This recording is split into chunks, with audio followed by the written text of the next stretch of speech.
मणी माझ्याकडे द्यावा. होय प्रोफेसर, पण हा मण्याचा मोह सोडून दे.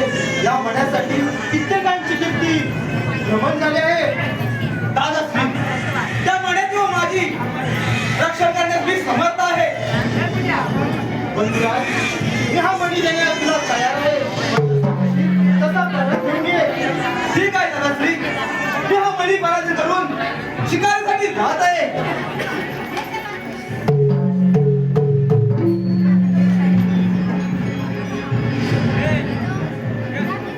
दादाश्री, आज्ञा